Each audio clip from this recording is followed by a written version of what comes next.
顾之意，为什么我救你于水火，魏家待你不薄？谁要你救我？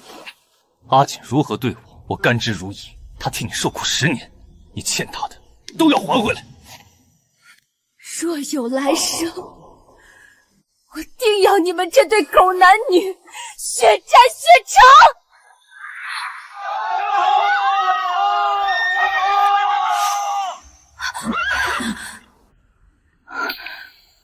我重生了，回到了救下顾之意的那一天。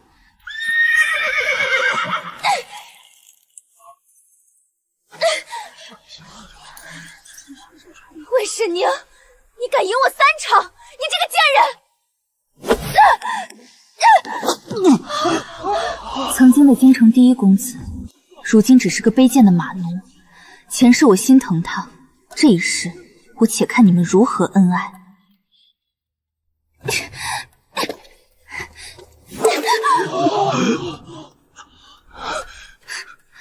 没用的畜生，连根杆子都接不住。我让你跪好了，你是聋了吗？江大小姐，这可是昔日的顾大公子，你这使唤的也太顺手了。什么公子，不过是江家的一条狗罢了。盛锦，打重些，这种贱骨头不打不长记性。魏姑娘，救救我，求你！魏沈宁，你不是最爱装出一副菩萨心肠吗？这狗奴才求你呢，你怎么不动了？魏姑娘，我知道你最是善良，只要你开口，我余生愿为你做牛做马。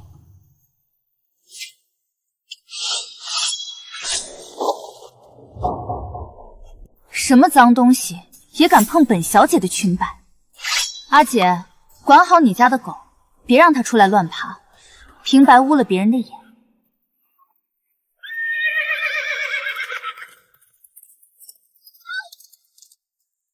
顾之意，既然你甘之如饴，那这一世我就让你受个够。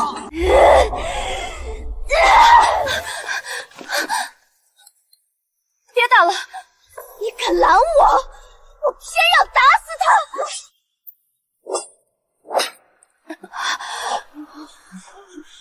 小姐，您的脸流了好多血，快来人呐！瞧瞧，魏家姑娘竟然为了个罪臣之子豁出命去，连脸都不要了。什么糊弄！我看这两人怕是早就私相授受，在这演情深意切呢。听说了吗？表妹，瞧你这副要死要活的样子，既然你这么喜欢这贱奴，那本小姐便成全你，送给你了。反正为了他，你名声也烂透了。真送进去了，看来私情的事儿没跑了，魏家的名节算是彻底毁了。老太太，这丧门星若是不走，我们家那几个姐儿还怎么活？外面都传遍了，说她养在您膝下，却跟个马奴私相授受。是啊，老太太，您可得为我们做主啊！她这名声都臭透了，再留着她，咱们魏家外戚的脸面都要被丢尽了。宁儿自幼丧母，我怜她孤苦才养在身边，你们何必如此逼人？若是不送她归家，我今日就撞死在这柱子上！外祖母，宁儿不愿让您背上失德的罪名，宁儿今日便启程归家。宁儿，为父只有你一个女儿，魏家不求你高价，早晚要为你招个听话的赘婿进门。良配，我以为招进来的是可以托付终生的赘婿，却没想到竟是个索命的阎王。顾之意，我爹扶持你，魏家供你吃穿，为你脱罪，但你何其不薄？你为何要赶尽杀绝？不薄，魏神宁，你可知江家当年欠我顾家什么？我与阿锦本是有婚约的。婚约？当年我家获罪，我拿着信物求到江家门前，江胜锦却当众撕毁婚约，砸碎信物。为了那一袋救命的米粮，我才自愿卖身江家为奴。他那样羞辱你，你居然还……人人都以为我要把江家挫骨扬灰，可我偏要他回来。我全城朝野做的第一件事，就是逼他夫家休妻，我要把他夺回来。那你针对魏家又是为什么？因为我恨他折辱我，更恨他退了我的婚。而你，魏神宁，你每一次救我，每声怜悯，都在大声提醒我的卑贱。魏家满门的血，才抵得上我当年受过的屈辱。原来你宁可当他脚下的奴才，也不愿当魏家的贵婿。既然如此，这辈子我就让你在那烂泥里待个够。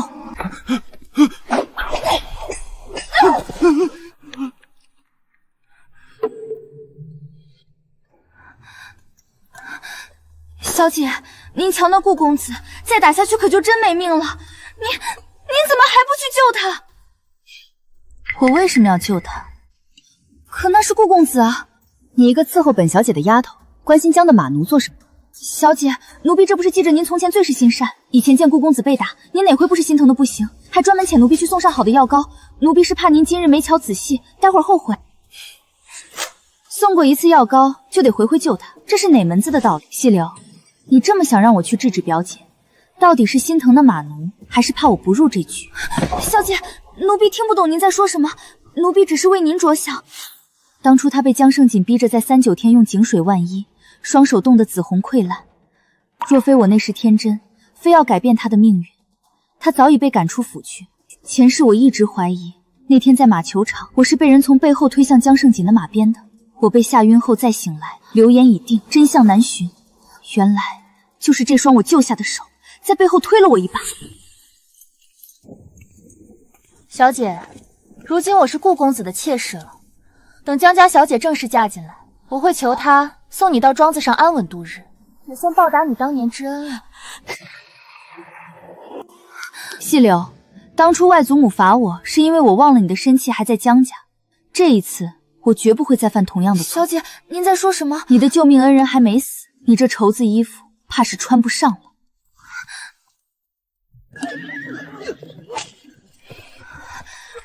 小姐，您当真不管管？表小姐这样闹下去，那顾公子真要没命了。细柳，你还是太年轻，不懂这其中的厉害。你以为这只是家中的小打小闹吗？你瞧瞧，那些各府夫人看似端坐高台赏球，实则眼睛都尖着呢，是在给自家的公子相看新媳妇儿。今日场合，一言赢都代表着家族的脸面。若为了一个马奴当众跟自家表姐唱反调，不仅伤了情分，更会让人觉得我们家没规矩。可是表小姐她，表姐毕竟年岁尚轻，不长心智也就罢了。只是今日表兄也在此，她怎么也不拦着点儿。在这儿，只有她有资格教训表姐。若这事儿传到那些相看的夫人耳朵里，江家的名声……小姐，奴婢突然觉得身子不适，想去出个宫。不到半盏茶的时间，她就坐不住了。细柳，既然你这么爱主，那就赶紧去告诉那位江家表兄，他的亲妹妹正在全京城权贵面前把江家的脸丢尽了。魏大小姐，这是今日马球赛的头名彩头，请您收好。这可是宫廷内造的凤钗，千金难求，连见都见不到呢。江家少有机会得宫里这般恩赏，我瞧江胜明方才一直盯着这钗子，怕是眼珠子都要掉出来了。这种好东西的确难得。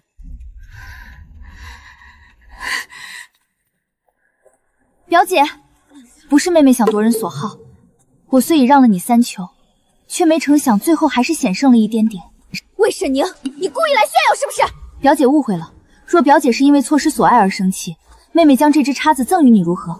毕竟侯府受赏良多，我向来是不缺这些掺环首饰的。谁让你的施舍？我不缺这破钗子，我只是气这贱奴没伺候好我的马。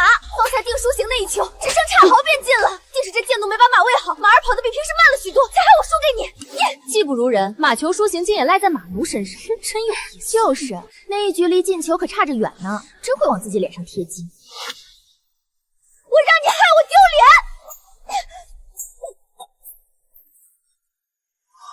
顾之意，这一世，这甘之如饴的滋味，你可得受全了。住手！住手！快住手！江胜锦，你看看现在是什么场合，各府夫人都在看着，你在这闹出这么大动静，是想害死家里所有的姐妹吗？你少管我，都是这贱奴的错。一个马奴打就打了，打死活该。表妹怕是发了异种，都愣着干什么？还不赶紧把大小姐扶回去！你才发了异种，我今天非打死这畜生不可！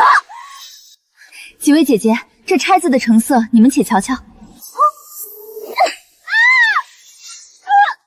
天哪，这江小姐怎么连沈妹妹的丫头都打？真是疯了，半点世家千金的体面都没有。表姐，你平日在府中如何骄横也就罢了，打自家奴才我也拦不住，可你现在是怎么回事？怎么连我的丫头也打？我没想打他，是他自己撞上来的。这么多双眼睛看着你，这一鞭子下去，细柳若有个好歹，你让我恢复怎么向外祖母交代？沈妹，盛景真是失手，咱们先回府，回府再说。你冲我喊什么？这死丫头明明是你当初从我这儿抢了去的，她的身契可还在我们江家呢。既然身契在我这儿，她就是我家的奴才，我教训自家奴才，怎么就打不下了？表姐心里这么想的。既然表姐这么说，这丫头还你便是。也是我傻，当初只顾心疼她求了人来，竟忘了连身契一并拿来。江小姐真是好大的威风。沈妹妹，莫要与这种不讲理的人计较，平白没了自己的身份。走，咱们离了这是非之地，去那边歇息。一下甩了2个吃里扒外的祸害，真是快哉！细柳，既然你忠心，往后便回江家，跟着你的旧主子好好伺候吧。等等，阿云，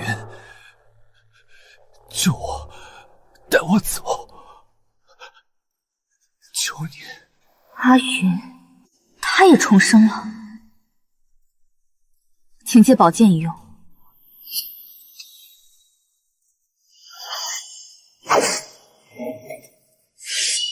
表姐，你养的马奴着实胆大，众目睽睽之下，竟敢直呼我的闺名，攀扯我的衣裙。他这般败坏我的名声，莫不是欺我魏家无所依靠，才敢这般当众毁人清誉？哟，你这般动怒做什么？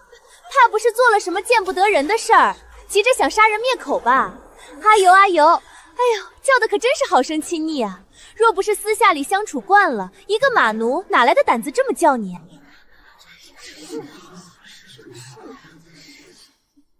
师姐，休得胡言！这亲昵的由头，倒是要问问表姐了。问我？他嘴里喊的是你，关我什么事儿？若非表姐这些年无论出入哪里，都让这马奴随身伺候，甚至带进咱们姐妹聚会的后宅，她又岂会知道闺阁小姐的名讳？左右咱们女眷相聚时，姐妹间称呼闺名，并无避讳。可今日这马奴能当众喊我的名字，明日他是不是就能喊在座各位姐姐的名讳？若是这样，三言两语就被个奴才赖上了，咱们为了保全家族颜面，怕是只能绞了头发当姑子去了。前世我替他挨了打，反倒成就了江胜锦的美名，人人都夸他直爽率真，说他虐打顾之意是为了防止我被诱哄，反倒是我落得个不知廉耻与马奴私情的下场。这一世，我要让这脏水原样泼回到你身上。表姐平日里口口声声说为了不让我被诱哄，才严加管教这奴才，可今日看来，表姐的管教就是让他随意攀扯名门千金吗？沈妹息怒，盛景绝无此意。若要证明清白，表姐今日便该当众打死这乱咬人的畜生，以儆效尤。否则，谁知道这奴才下次还会攀扯谁？前世他可是大方的紧，口口声声说宁拆10座庙，不毁一桩婚。哪知表妹如此情深意切，豁出命也要护着情郎。倒是我以前不该阻止了，她毕竟是怀宁侯独女，底气大，选什么样的夫郎全看喜好，哪会听我们外人的话？怀宁侯府家风不正啊！明日与这马奴形影不离的是他自己，谁做了见不得人的事，咱们有目共睹，真当别人眼瞎吗？说起来我也觉得奇怪，顾家儿郎当年并未被贬为奴，他怎会自甘下贱，跑去江府卖身为奴？是啊，江家到底有什么宝贝，值得他放弃干干净净的白身，非要自贬？还能有什么？这不是明摆剑在侧，哪怕为奴为犬，也要跟随左右。你们信口胡说，不信你们自己问顾之意，问问他，我们到底有没有对他嘘寒问暖，送汤送药？表姐，他若有什么伤病，自是该找你这个主子求药，我何必多此一举，白白落人口舌？你家里的下人也不是死的，若是真犯表姐所容，这事儿既然能传到表姐耳中，想必已经有许多人知道了。不妨现在就拿出切实证据，今日当着众人的面，只要能从他身上搜到半点与我有关的东西，我魏沈宁便当场自绝，以谢外祖母的苦心教养之恩。你疯了！搜就搜，江小姐，既然是你提出来的，若搜不出来，你又当如何？瞧瞧，拿不出证据了吧？这是非要逼死自家表妹才甘心啊！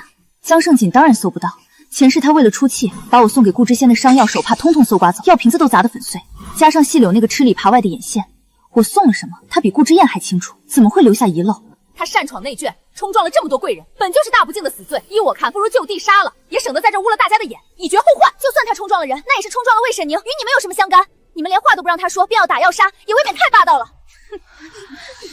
好啊，既然表姐想让他说，本小姐便给他一个辩白的机会。你傻，这种疯奴才，若是真的咬死了说胡话，你就算杀敌1000，要自损800，名声就全毁了。姐姐放心，我既然敢让他说，自然是有把握的。要同归于尽，也得有想死的心才行。可我知道顾之夜最是惜命，他心里还戳着重拾顾家荣王的春秋大梦呢，还没权倾朝廷，他怎么舍得死？顾之夜，你自己说，你跟本小姐可有一星半点的交集？可有思乡受受之时？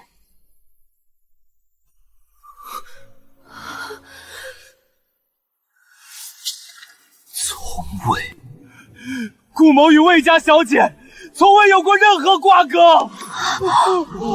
真相大白，表姐，你的狗还是带回去好好教规矩吧。你这贱畜！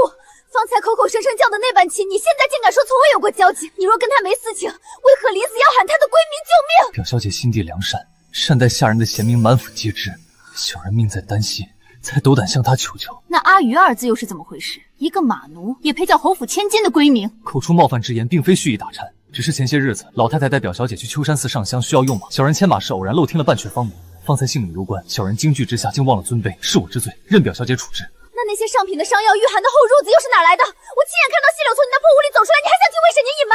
那些伤药与御寒之物，自是小人的至亲拼死送来的，只是正巧在偏门遇上了细柳姑娘，才托她带给小人罢。满京城谁不知道你顾家早垮了？你家如今穷困潦倒，连粥饭都吃不起，哪来的余钱给你归置这些贵重东西？能自由出入府上的令牌，只有各位主子身边的长侍姑娘才有，家中原是归置不起的。那你是怎么弄到钱的？无奈之下，只能当掉了身上最后一枚值钱的玉珏。那是当年的定情信物，那玉珏本是一对，刻着双方的家世，代表顾家的那一枚，在当年退婚时已被对方亲手摔碎，余下代表女方家世的那一枚留存在我这儿。如今逼不得已，只能拿去活当。我只希望不要有人发现那玉珏上的名号，倒成了那女子的婚嫁绊脚石。这顾家公子虽落魄了，退婚了都不愿耽误对方前程起。若换成是我，定要闹得人尽皆知，看看到底是哪家做出的这般背信弃义之事。你们。顾之夜，你这招以退为进用的可真是炉火纯青。那一枚定亲信物，不正是江胜锦亲手砸碎的吗？这一巴掌打得江家可真响亮。这马奴自己都说了，从未有过瓜葛。今日这盆脏水，你是非要往自家表妹头上扣了？怀宁侯在外征战，整整6年未归，无奈之下才将唯一的长珠托付给外祖家。若是侯爷知道魏姑娘在京中受这等欺负，只怕要叫天下将士都心寒呐。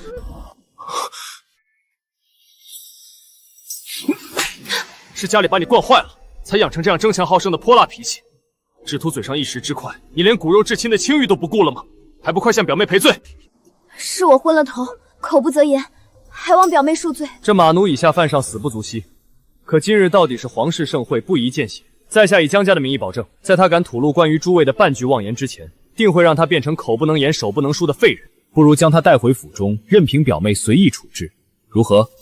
表哥说笑了。我这人向来心软，总不忍下重手惩罚。这恶人，还是表哥来当吧。哪只手方才弄脏了表妹的裙摆？天呀，恰巧是这只用来考取功名、未来权倾朝廷的写字的右手呢。这畜生冲撞了贵人，我这就带回去严加发落。顾之夜，如今这提笔的手断了，我倒要看看你还怎么权倾朝野。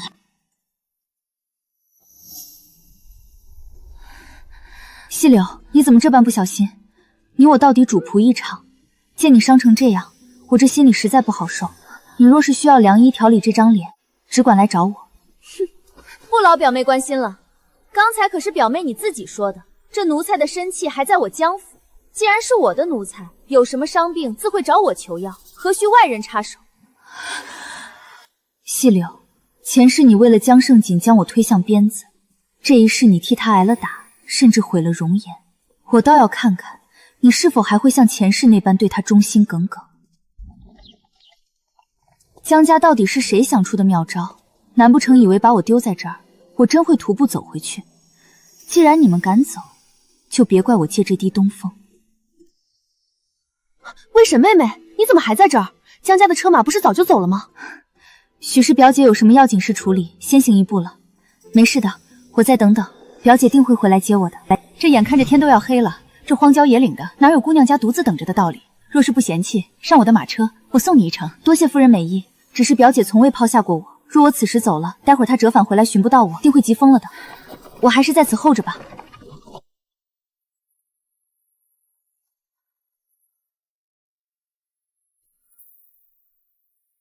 这不是蓝月吗？怎么一个人站在风口上？你身边伺候的人呢？回王妃，蓝云在等表姐。允南王妃，前世江胜敏费尽心计高嫁，那家的主母便是这位，这也是个极妙极厉害的人物。哼，本宫入场时瞧见江家的车驾跑得急，哪有回头的样子？蓝云，上来，本宫今日倒要看看这江家到底忙成了什么样。江胜锦，你心心念念想攀的高门，如今却成了送我回家的车驾，这出戏才刚开始呢。原本你祖母与我商议定你为世子妃，连更帖都要换了，可惜出了那遭事儿，江家竟对外宣扬已与王府定亲。前世王妃为了不让我被流言彻底昏没，竟认了这门亲。是蓝云没这个福分，只要表姐能如愿高嫁也是好的。高嫁？江家想拿榆木换明珠，真当我王府是好糊弄的？江胜锦若真进了门，有他受的。蓝云只求不累及外祖母名声，其他全凭天意。母亲，别等了，表姑娘又不是没长腿，就算没车马，人还不是能走回来？您非要这么小题大做？就是，您不知表妹今日在场上是如何联合外人排挤我的。阿锦才是受了委屈，江家庙小，容不下怀宁侯独女这样的大佛，自己走回来倒也清静。蓝云竟有这么大的本事，本宫定要带他阿母狠狠罚他。王妃大驾，臣妇有失远迎。我虽落单，可王妃心善送我一程，否则我真要如舅母所言，用双腿走回来了。王妃有失远迎，王妃恕罪。夫子近来可好？学生来的突然，就这么两手空空来看您，真是失礼了。你将蓝鱼平平安安送回来，于我已是最好的礼物了。江家大姑娘还不带路，本宫与夫子叙旧，你要在这儿拦到什么时候？外祖母曾是名动京城的归顺淑子，教的是四书五经，当年多少高门夫人都出其门下。王妃和阿娘便是当年的同窗，王妃这是在用学生的身份给外祖母挣面子。哎呀，怎么还跪着？快起来吧！谢王妃。江大姑娘在马球会上不是大显神威吗？怎么回了家行个礼都能跌着？是了，原是比旁人娇贵些的。想来江家的奴才确实比宫里的痛心。臣妇不敢。不敢？你们江家有什么不敢的？连侯府嫡女都能说扔下就扔下。江夫人与江大姑娘真是亲母女。当女儿的在人前构陷表妹与马奴有私，当娘的就在后头让一个姑娘家在荒郊野岭抛头露面。王妃恕罪，臣妇知错。夫子，既然他说江家庙小，容不下兰渊这尊大佛，不如您今日便应下两个孩子的事儿，我也好早日将这大佛搬回我家去，免得在人前受这种作践。小女的事，容我再想想。罢了，您再考虑考虑。学生告退。听说了吗？江家那位大姑娘马球会上连伤2个奴才，简直狠毒。何止啊，她还把自己表妹，就是怀宁侯家的嫡女，一个人扔在马球场，自己坐车跑了。这种跋扈、泼辣、心肠歹毒的女子，谁敢娶？大舅母此时才反应过来，风言风语传得有多快。那日马球会本是相看之宴，那些奴才全都是各家贵肉的耳目。江胜锦，你想要的高价，这辈子是彻底碎了。听说了吗？江家那位大姑娘在马球会上当众发疯，一日之内重伤了2个奴才。何止啊！她还将寄住在自家的侯府嫡女扔在郊外，自己扬长而去。这种跋扈乖张的性子，谁家受得了？那日马球会本就是给各家公子相看的，株连后的那些贵人眼睛毒着呢。江家这回是彻底现了原形。大嫂，现在满京城都避着咱们江家走，要么你赶紧给盛锦寻个人家嫁了，要么就把他送去出家。若是不然，咱们就赶紧分家，总不能让盛锦一个人把全家姑娘的名声都带累臭。你们竟然在此时落井下石！吵够了没有？都是你养出来的好女儿，现在朝中同僚看我的眼神都不对劲儿。若是因为这孽障丢了官职，我饶不了你。弟妹，咱们到底是亲姑姐，锦儿也是你看着长大的。你家那位侄儿人品端方，若是姑姐，你当我家是冤大头吗？实话告诉你，这厚礼你拿回去，我也不同你绕弯子了。这是何意？流言虽然难听，可锦儿毕竟是大家闺秀。姑姐，那点失德举动还不至于让盛锦说不上亲。真正的原因是那马奴顾之意可是跟谋逆之罪有牵连的人，他还跟这卑贱马奴关系不清不楚，那是诬陷。你说哪家肯让一个跟马奴不清不楚的女子进门？姑姐，你还是别祸害好人家了。依我看，挑个信任的家生子，把她嫁得远远的最好。小姐，大夫人从娘家回来了，2房3房闹着要分家，大老爷正跟大夫人吵得不可开交呢。不到万不得已，大舅母怎么肯把娇养的女儿嫁给奴才？江胜锦顾之夜，这一世我便全了你们的情深义气。小姐，与南王府又遣人送礼来了。如今满京城谁不知道，您与世子婚事已是板上钉钉，只等老爷回宫便能缔结冤盟。允南王是世袭罔帝的异姓亲王，地位尊崇，世子研破未来承袭爵位，这亲王妃的位置自然多人盯着，所以才说小姐好福气呀。您这一出嫁，咱们府上可就是皇亲国戚了，哪像隔壁大房那位。江胜锦那边如何了？菩萨保佑，快给锦儿寻个像样的人家。大夫人，老奴跑遍了相熟的人家，可一听说是咱们江大姑娘，人家连门都不让进。如今这待嫁之名，实在是无人敢应。都是魏神宁那个小害的，她凭啥当亲王妃？我家锦儿却连下家都没人要，凭什么？滚！都给我滚出去！没用的东西！快走快走，瞧细柳这脸烂的都能看见骨头了。大姑娘说了，让她日日跪在这儿仰着脸，让所有人都看清楚，这就是被主救人的下场。细柳也是造孽，天天被那样折磨，他日子不好过，也要让身边的人陪着他一起烂在泥里。江胜锦，这还只是个开始，前世你踩着我魏沈家满门的血登高，这一世我要你在这禁足的方寸之地，一寸寸耗尽你所有的骄傲。小姐，细柳刚传了信儿，说是瞧见江大小姐换了一身粗使吓人的衣裳，正偷偷摸摸的往马厩那边去了。马厩，他终究是坐不住了。这大半夜的，他换那身皮去马厩干什么？小姐，咱们要不要去瞧瞧？为什么？细柳，我救了你，你为什么要这么对我？为什么？当初夫人捏着我的身契威胁我的时候，也说要将我卖。我这些年哪一天不是担惊受怕？我对你不好吗？别人的陪嫁丫头好歹能当个通房，可我呢，换个地方继续当奴才。你只是救了我，却半点没想过我以后该怎么办。魏沈宁，你凭什么对我挟恩图报？我若忠心于你，今日趴在马厩里求饶的就是我了。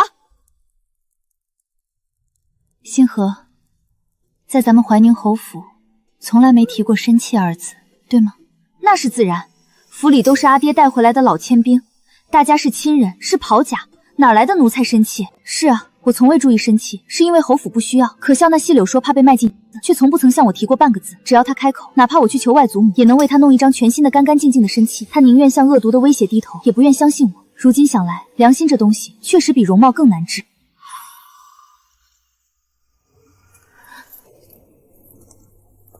小姐，别抠了，你那忠心耿耿的星河已经逃了。逃了就好，只要他能活下去。他倒是硬气，昨晚折磨了他一夜，他为了不发出惨叫让你担心，硬生生把自己的舌头都咬烂了。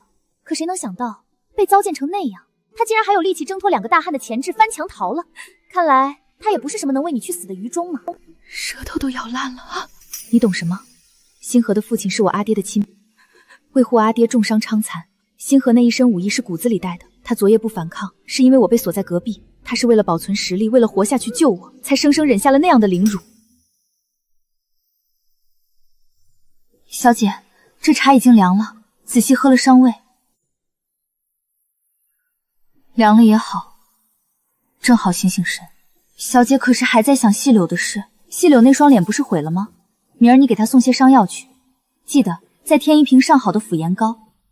小姐，她不必直接给她，你找几个妥当的人在江府侧门口候着叫卖，等她第二次去买药的时候，务必要不经意的叫江胜锦知道。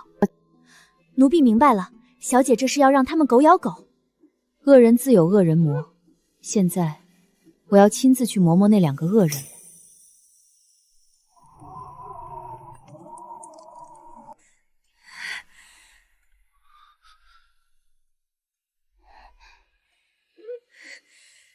真是会咬人的狗不叫。顾之意，你竟然还敢对我留一手！你笑什么？如今外面关于婚约的流言漫天飞，若不是你私藏的那半边玉珏泄露了风声，还能是谁？说，你把那玉珏抵押到了哪个当铺？江小姐，你哥哥已经把京城的当铺翻了个底朝天了，不是吗？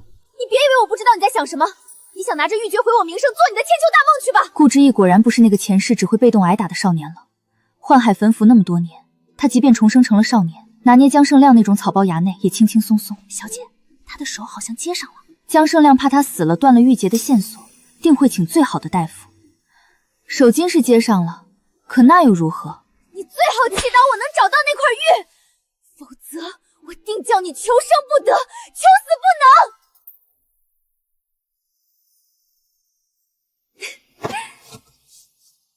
你就这么喜欢本小姐？都退婚了，还死死捏着定亲器物不放。顾之意，只要你乖乖把那玉洁的下落说出来，本小姐可以考虑给你些甜头尝尝，如何？甜头，说来听听。小姐，他竟然想用这种法子，真是不知廉耻。他到现在还以为流言仅仅是因为玉珏，只要没有食物，他就能翻身。顾之夜油盐不进，他便觉得美色能动人心。我要先收些利息，否则我凭什么信你？你要什么？脱衣裳。我还以为你有多特殊，如今看我也不过是庸脂俗粉。你现在的样子真下贱。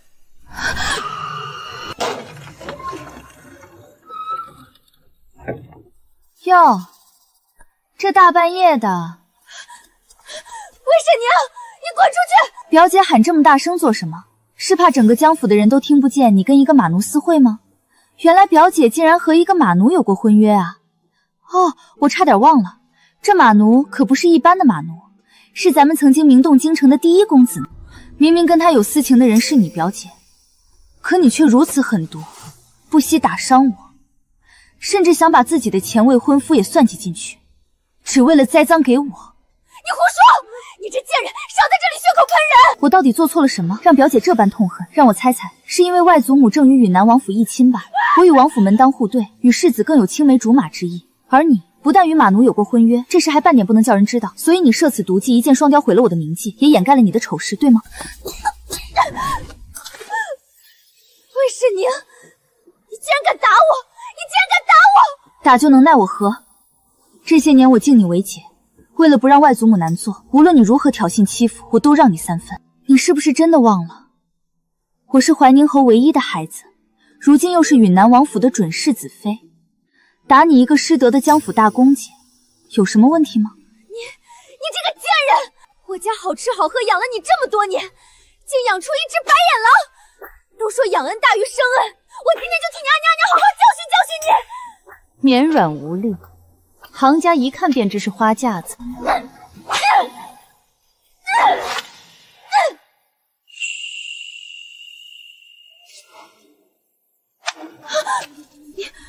你怎么会？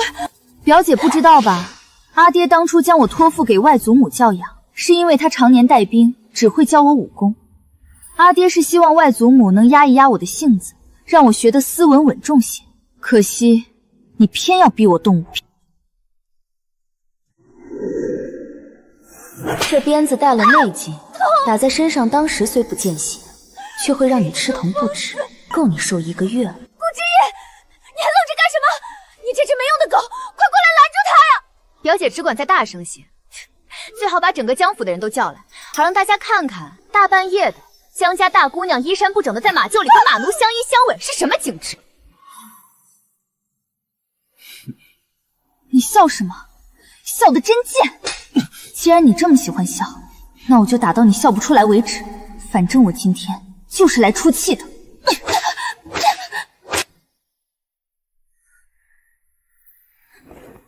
没有，全都没有！这些老傻子七八方，吃了抹了这么多天，为什么这道脚印子还这儿？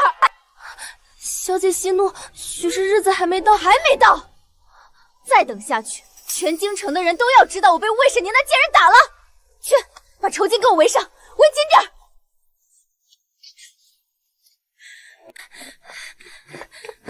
站住！怀里藏着什么？没什么，就是些寻常伤药。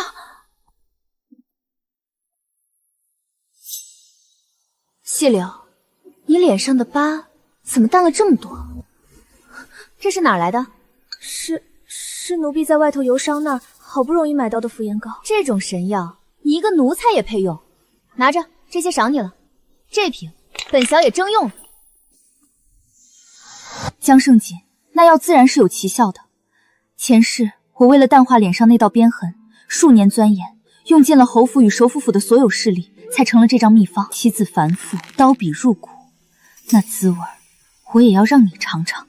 我在那腐颜膏里添了剧毒铅粉和曼陀罗，虽然祛疤美白，可一旦用上，便再也戒不掉了。小姐，细柳那边送消息来了，说大舅母如今正急疯了，竟然动了念头，要有意将江胜锦许配给那个马奴顾之意。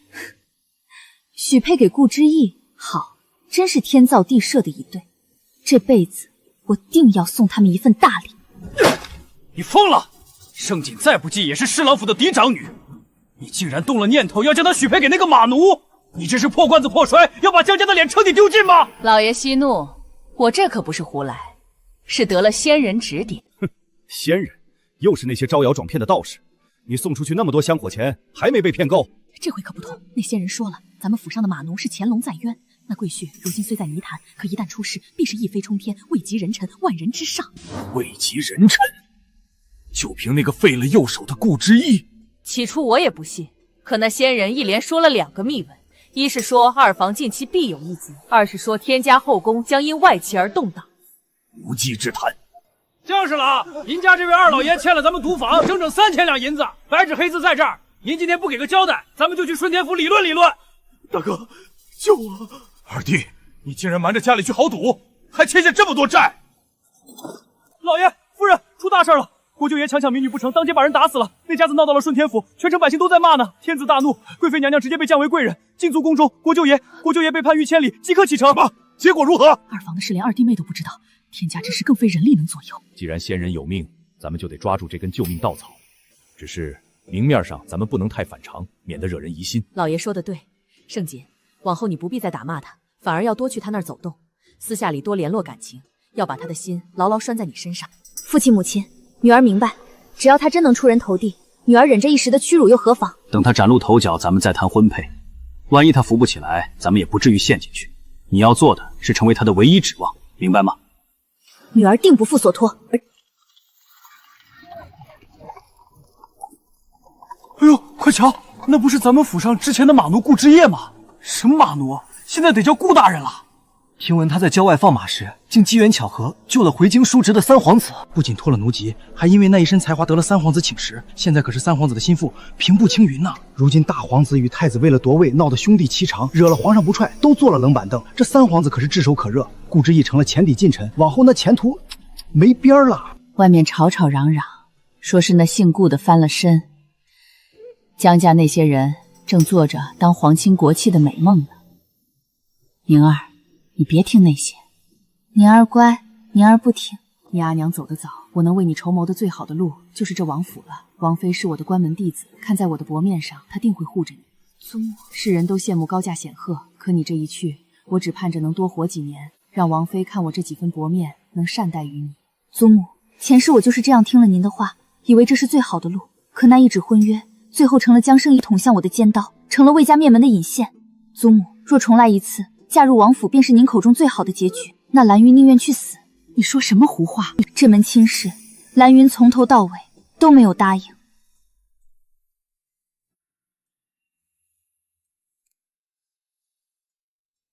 外祖母，若是有一天江家靠不住了，您愿意随我去侯府养老吗？我有我阿爹留下的嫁妆，哪怕这天塌了，我也能养活自己。那几位舅舅们若是落魄了呢？那就让他们自生自灭去。身为江家顶门立名的男儿，若能混到落魄，那便是没用的东西，不值得心疼。快点，去迟了就挤不进去了。听说顾大人在那边受赏呢。谁能想到当初那个马奴真翻了身，这可是咱们府上出去的第一公子，必得去瞧瞧那风采。顾之意，你到底还是没有耐心从头来过。这辈子没了我的助力，你没背景、没名声、没才华施展之地，便只剩下那些先知的记忆了。小姐，他救了三皇子，如今京城的人都说他是乾隆近臣，大房那边已经快把他当祖宗供起来了。下棋之人最忌擅自改动棋子，前世三皇子是负伤归京，才激起陛下使毒之情。可他顾之意急不可耐，提前让三皇子成了众矢之的，一字错便是满盘皆输。小姐，大夫人一直坚信顾之意是仙人指点。那二老爷赌钱欠债的事，二舅舅赌钱本就是欺上瞒下，他那点破事谁不知道？我不过是联合庄家做了个套，让他自己钻进去。事后我与庄家4-6分账，既赚了银子，又送了大房一份所谓的预言，何乐而不为？那贵妃害皇嗣，还有国舅爷被打死人的事呢，这可非人力能左右啊！那是严佩查办的，他是办案衙门的主官，最早移交给顺天府的消息都是他给我的，哪有什么仙人指点，不过是人定胜天。我早已经布下了天罗地网，就等你们这群乾隆乖乖入瓮。顾大人，从前咱们府上那些碎言碎语，您可千万别往心里去。咱们早就瞧出您身具大运，绝非池中之物，可不是嘛？什么科举入仕、苦熬资历，哪比上顾大人这般救驾之功？您现在是三皇子的心腹，往后咱们江家可全指望您照拂了。江大姑娘真是长大了，瞧这举止，做尽了主人姿态，真是不凡。诸位过誉了，顾大人能光临寒舍，是江家的荣幸。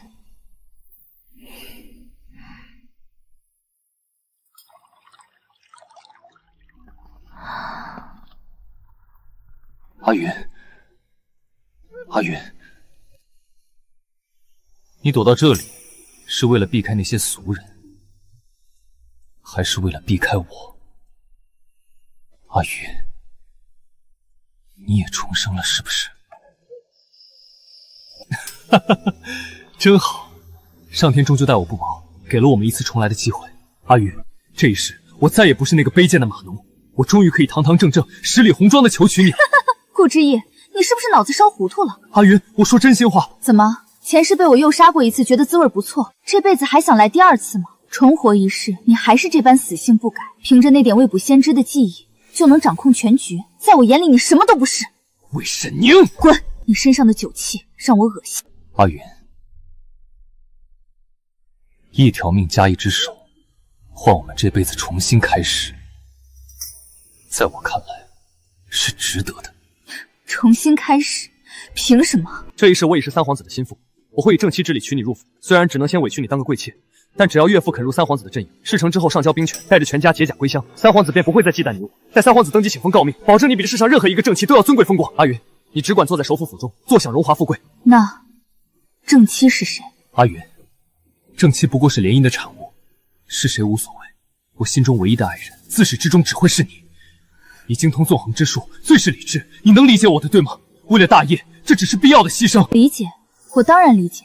就像前世江胜锦是你甚少的执念，可等成了你的蚊子血，你便觉得他一无是处，连正妻之位都不配。可你忘了，我如今已与允南王世子定下婚约，你顾大人再有本事，又如何娶我？区允南王，前世我能让江胜锦被羞怯，今世自然也能把你从前辈手里夺回来。颜妹前世用所有军功换你离去之仇，我还没跟他算清，你可知我后来有多后悔放走了你？顾大人倒是情深，那表姐呢？这辈子你又要拿那位对你有大恩的表姐如何？阿锦，她幼年在香山寺迷路时，乔着道也怜悯手里，那是我家突遭变故，她亦心有哀伤，与我同病相怜，甚至还赠我千金孝助。她虽性情跋扈，平日里欺辱你，我亦不喜，但看在幼年那份情分上，我只纳她为良妾，居于你下位。良妾？表姐若是听见顾大人这番筹谋，不知是该哭还是该笑。阿姨，贵客们可都还等着呢，席上的酒都停了，爹爹急得让我四处找你，原来你竟躲在这儿。怎么，你现在后悔了？看到阿义如今平步青云，你也想来分一杯羹？表姐多虑了，只可惜你再怎么讨好也没用，阿义的前途不可限量，等他做了首辅，我便是一品诰命夫人。至于你，那个靠着祖辈荣光苟延残喘的允南王府，又怎能比得上位极人臣的首辅？魏沈宁，你嚣张不了多久的。是吗？那我们就看看谁能在那高位上坐得稳。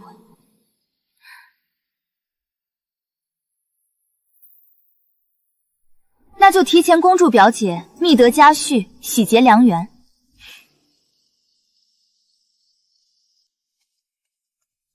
小姐，大夫人买的那些上不得台面的香已经熏上了，那解酒汤呢？也炖上了，里头加了料。奴婢瞧着那些药都是些寻常露色，便顺手帮他们换成了荣货，药力极猛，保证今晚就能怀上。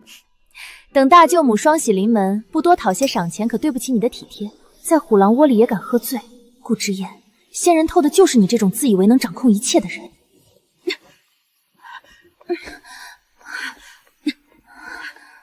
星河，快收拾东西，今天咱们就回侯府去。祖母，出什么事了？旁人问起来，只说你阿爹要回京了，咱们早些回去安排。这江府一刻也待不得了。说是顾大人醉酒后走错了院子，竟摸到了大小姐房里。等到了次日午时也不见人出来，大家还以为大小姐身子有恙，推门一看，哎呦，满眼都是不堪入目的景象。小姐，江家那边闹翻了，大房夫妇想顺水推舟，把大小姐许给顾大人。顾之意答应了。顾大人不仅不答应，还放了狠话。他说当初退婚的是江家，如今设计的也是江家，既然婚书信物全无，婚约就做不得数。他怎么说？他说要他负责可以，但大小姐只能入府做妾。妾？顾之意，你果然还是那个唯利是图的小人。大舅老爷气得脸色铁青，他可是堂堂3品高官，嫡女怎能与人为妾？顾大人却半点面子不给，直接拂袖而去了。江家可不是吃素的，就没留后手。江家从京郊当铺赎回了一枚玉珏，正是当年定亲没被毁掉的那块。而且江家秘密请了女医，听闻大小姐这几日身子有恙，多半是已经有孕了。玉珏，孩子，顾之夜，这回我看你还怎么潜龙入海。本朝律例，凡订婚信物皆可为凭。顾大人，这枚玉珏若是送到顺天府，你这抛弃发妻背信弃义的官司就打定了。大舅舅，那是江家先退的婚，谁能证明？如今证据确凿，盛锦肚子里还有了你的骨肉，你前途无量。可若是因此惹了一身糟，被那些刻板守旧的清流参一吻，这位置你还坐得稳吗？顾大人，聪明人该知道怎么选。好。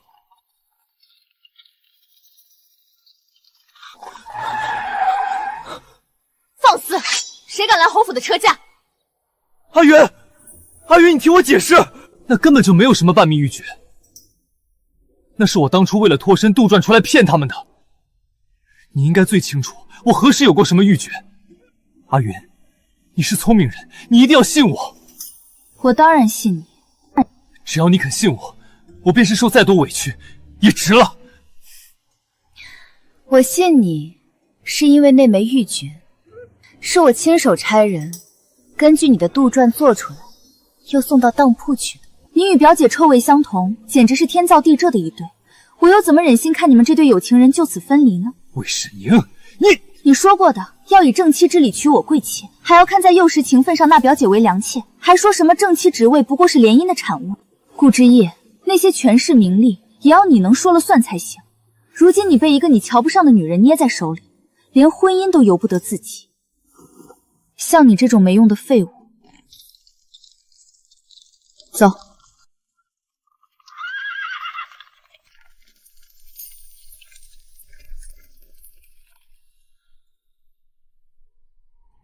小姐，是侯爷，侯爷真的平安回来了。是啊，平安回来了。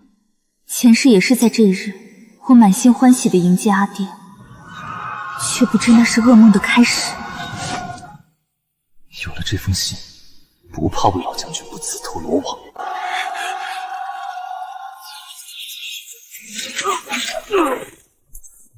奉天承运，魏良君意图谋逆，准臣顾之意亲自行刑，以证清白。你骗我！我阿爹是为了救我，他没有谋逆。陛下看在我的份上，才特旨留你一命。你不要怪我，我休了你是保全你。谋逆？当初你阿爹造反，证据还是我亲手替你销毁的。顾之意，你真让我恶心！蓝云，莫要再求他。我知道我的女儿绝不会这般卑微乞怜，哪怕是为了救自己的父亲。阿爹，信到我手上时，我明知那是圈套，可我不敢赌，哪怕只有1/1000的可能是你真的在呼救。我若不去，九泉之下该如何向你娘交代？好好活下去。魏家军虽然散了，但魂还在。蓝云，他们还在等你带他们重聚。蓝云，怎么傻站着？阿爹回来了，不认识了？认识。阿爹，蓝云等这一天等得太久了，对不起，阿爹，这辈子该换蓝云来护着你，护着整个魏家。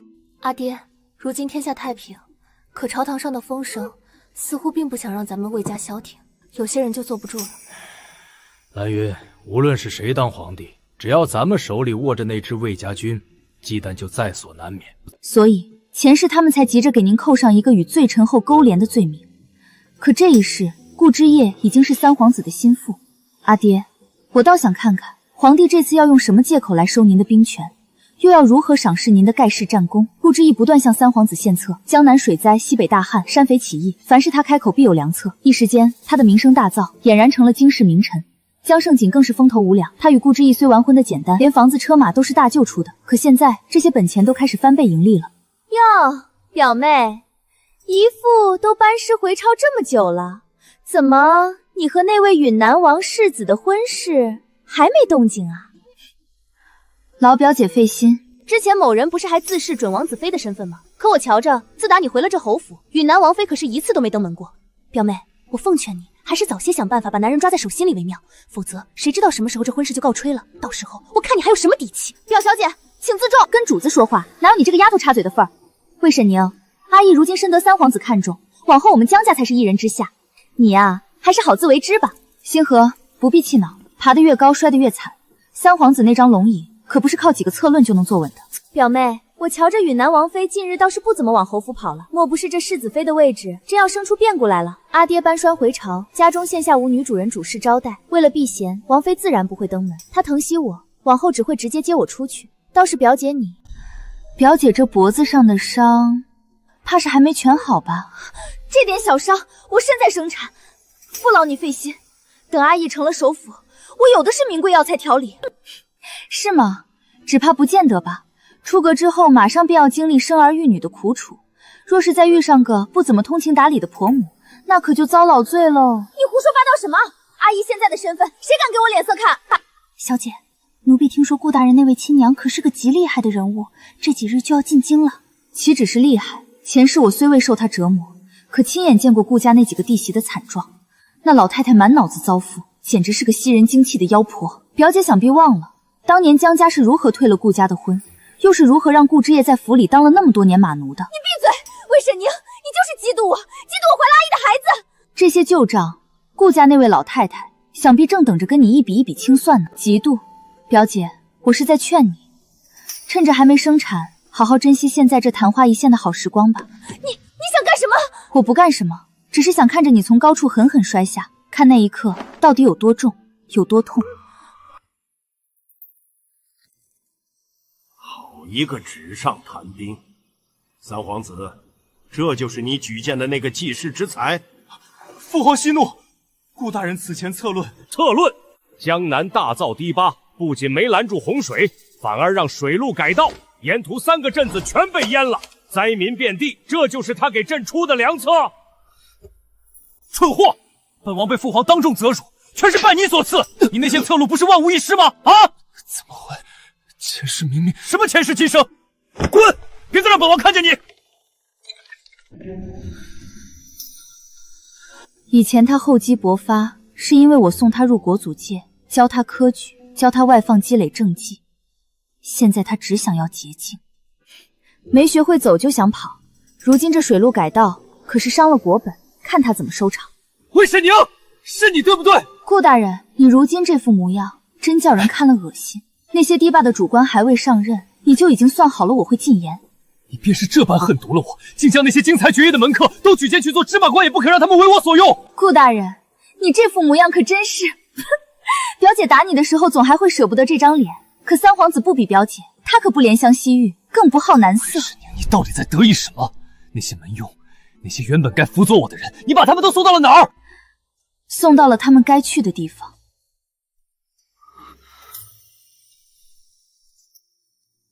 顾之夜，你真以为前世那些经世策论是你一个人的功劳？那是我所想，我所写，我拥有前世的记忆，我才应该是那个算无习策的人。你那些策论，前世是被我寻来的数十位怀才不遇的智囊像篦子一样梳理过数遍的，他们为你查漏补缺，增添细节，引经据典。你作弊得手多了，竟然连自己都骗过去了。那些人才是真正的冲天之火，他们只是缺一个向上爬的机会。我能把你这个卑贱马奴捧为首辅，自然有一双识人的慧眼。你以为没了你，我就找不到能干活的人了？你利用魏家和外祖母的关系，把他们全塞进了朝堂。人才多的是，可夫妻之情易变，伯乐之恩难遇。你觉得我为你谋划是理所应当，可他们不同。我动用阿爹和外祖母全部的关系网，将他们送入朝堂。他们感念的是我的知遇之恩。等他们扬名立万，日后的半朝新报皆是我魏家的门客。而你顾之意，你拿什么去争？不，这不可能。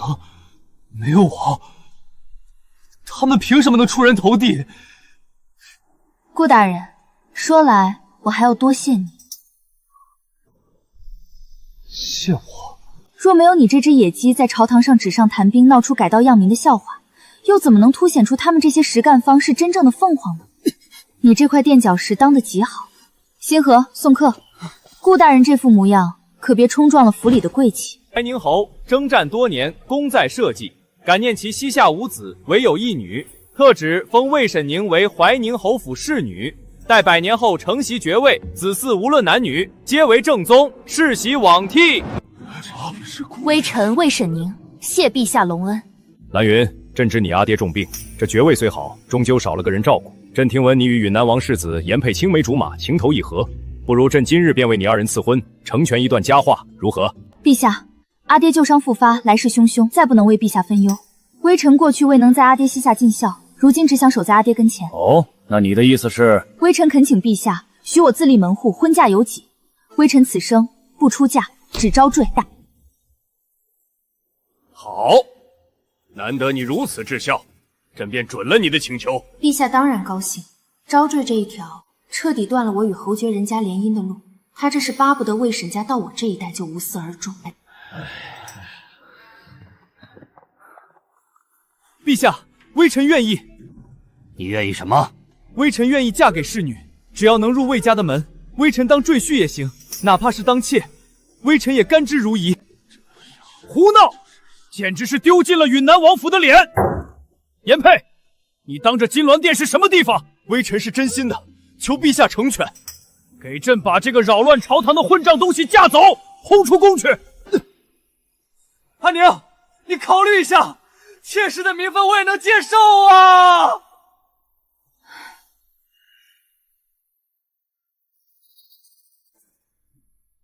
退朝。我先献名画，请太傅进言封阿爹为镇北王，陛下应不会准，却还是提了。恭喜侍女，终于得偿所愿。有封王这个不可能的要求，在事实提出封我为侍女，陛下只会觉得这个折中的法子既安抚了魏家，又断了魏家的根。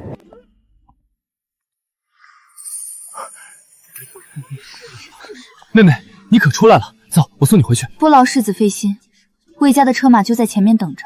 你早知今日，当初又何必来招惹我？我连聘礼都这么包好了，亏你我阿娘还是姐妹同窗，指腹为婚的交情，什么青梅竹马，呸！你就是个没良心的小骗子！我御前侍卫怎么没把你插得更远点儿？严僻，你在朝堂上闹那一出，到底想干什么？妹妹，你也瞧见了，陛下忌惮魏姨父，又何尝不忌惮我家？我若真能嫁给你，允南王府与魏家两处兵权便算是一并断了传承，对我家来说这就是最好的退路。妹妹，你骗得我好苦，这一回也容我利用你一次。我不同意。什么？你求的是退，我求的是进，一退再退，最后便只能是退无可退，落得个满门抄斩的下场。那你想，若能扶持一个不会猜忌、不会过河拆桥的人登上那皇位，咱们便无需再退了。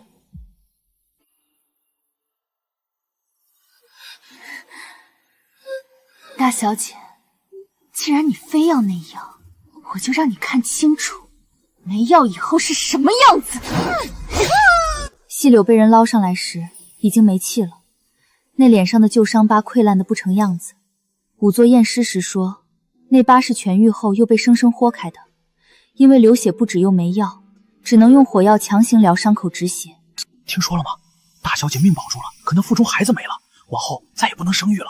那脸才吓人，刻痕深的见骨，现在府里连面镜子都不能留，大小姐一见水面都要发疯。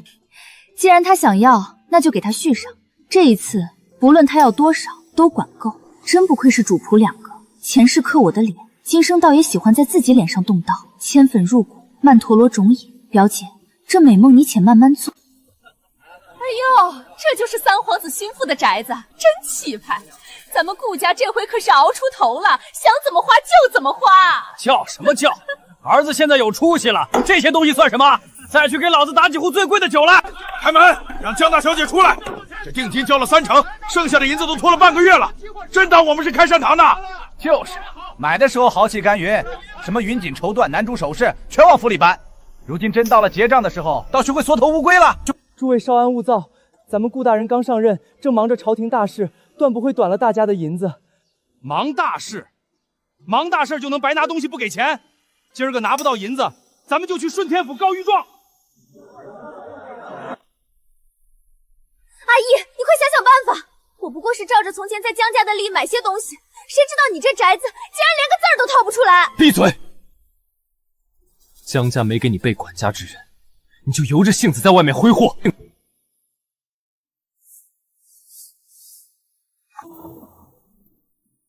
这幅春江图拿走，足以抵你那几百两的烂账。哼，顾大人，您这是打发要饭的呢？你说什么？这可是本官亲笔，我少年时便有书画双绝之名，左右手同时成文，千金难求。什么双绝？没听过。您这画拿去当个屏风装饰，顶天了卖个几两银子。可江大小姐欠了我500两，您要是真想抵债，像这样的话，您得给我画上100张。你放肆！前世若没有我大刀阔斧的为他造势，他哪来的一字千金？先生再仔细瞧瞧，这纸张，这墨气，可还像？此画简直与真迹无二，不，甚至更胜一筹。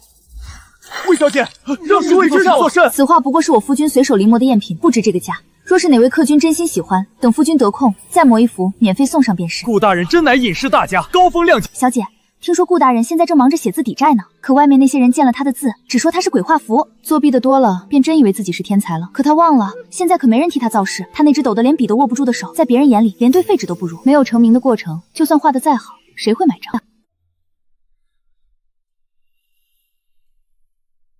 你听到了吗？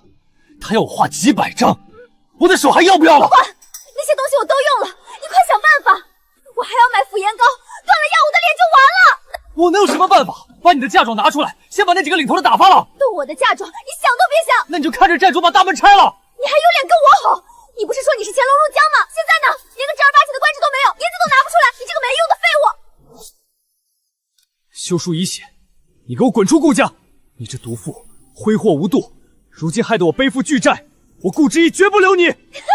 想休我？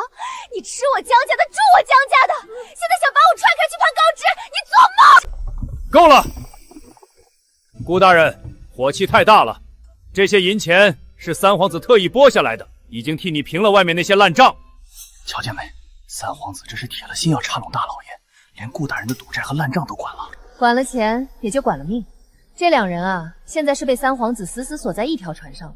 三皇子说了，他如今正值用人之际，离不开江家的支持。盛景是我的嫡女，你若休她，便是自断前程。殿下，不能再等了。陛下如今虽然身体健朗，但他频频提拔太子和大皇子，显然是要借机削弱您的势力。若等他下旨让您离京就藩，这皇位便彻底与您无关了。父皇正当壮年，此时发动宫变，万一没有万一。微臣算准了今夜宫中守备空虚，微臣夜观星象，今夜乃是真龙易位之时。殿下，您现在的权势已到巅峰，若不主动出击，便是坐以待毙啊！好，今夜便反了。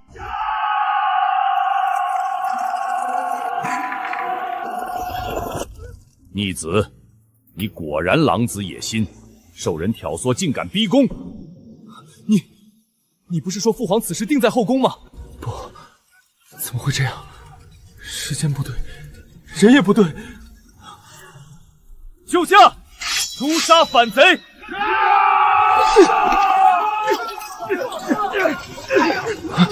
启奏陛下，三皇子谋反，实则是受了罪臣顾之意的挑唆。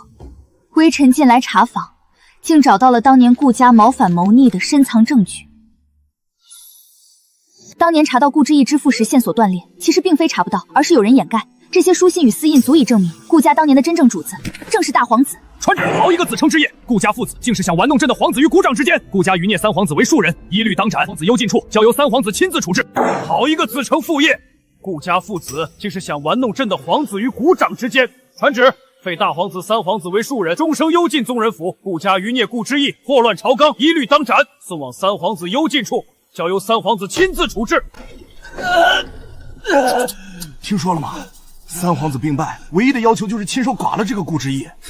能不恨吗？大家都怀疑顾之意是大皇子安插在三皇子身边的死奸，你看他进献的那些策论，没一个成的。全是把三皇子往火坑里推。我不是，我没有，那是我父亲用命换来的信仰，他怎么可能真的是大皇子的走狗？魏沈宁，是你对不对？是你伪造了书信，我父亲是清白的，他死前明明跟我说他是为了正义。顾之意，你父亲到死都不敢告诉你真相，是为了让你活下去，而你却用他保下的这条命，亲手送走了顾家九族。你的信仰从一开始就是烂在泥里的。不可能，我的冤屈，我的报仇，全都是笑话吗？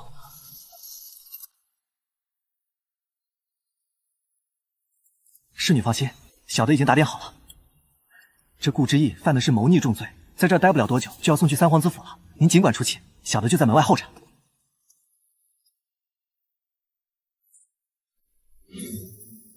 魏沈宁，是你！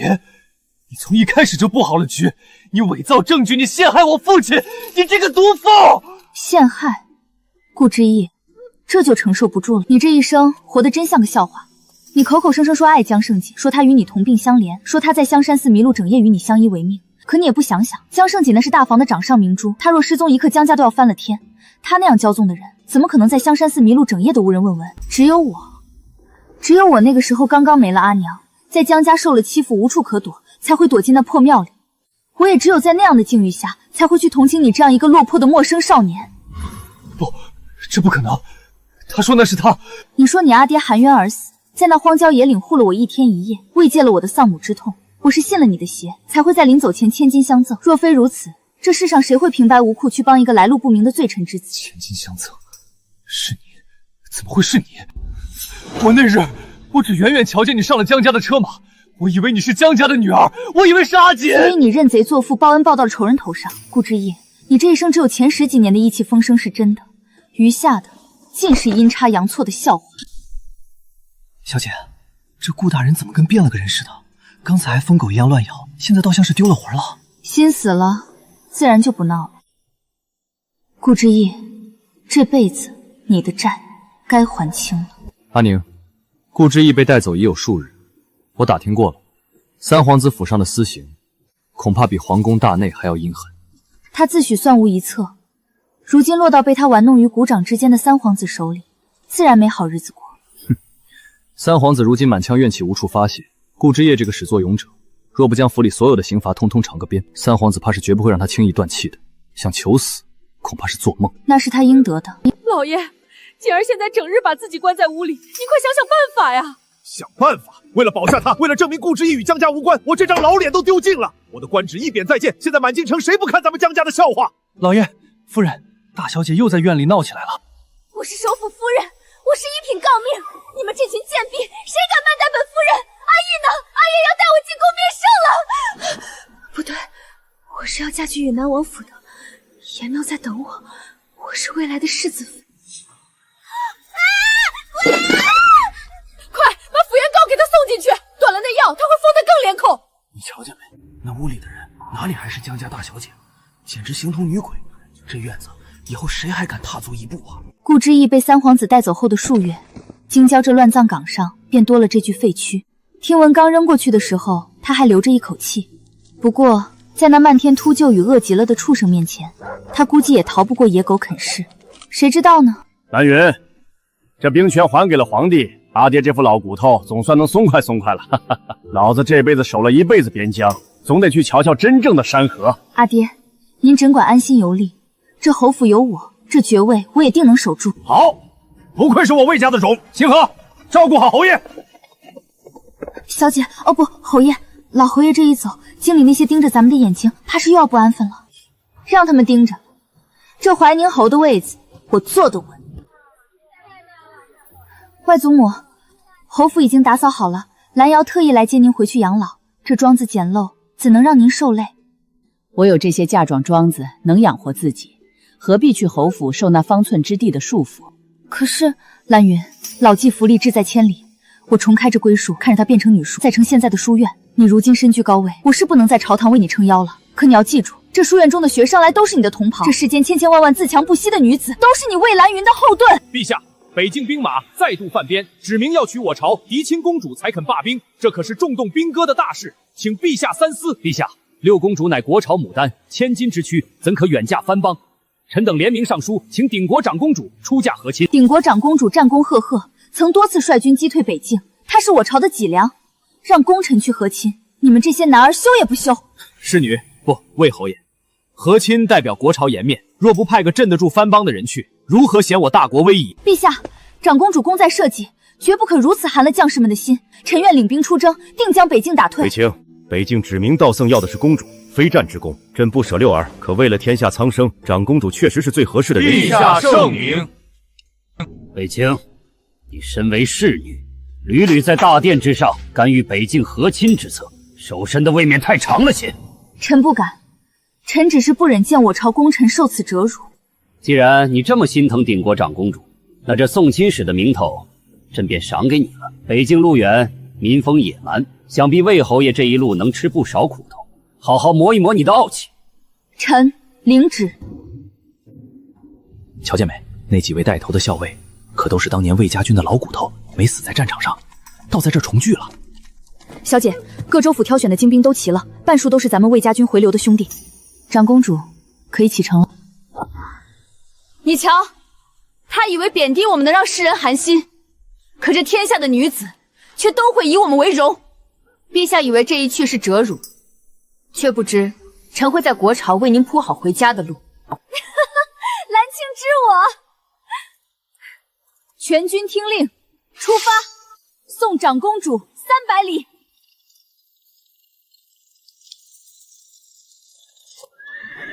皇帝以为将我们放逐便能坐稳皇位，却不知这3000里送亲路才是魏家军重聚、大权更迭的起点。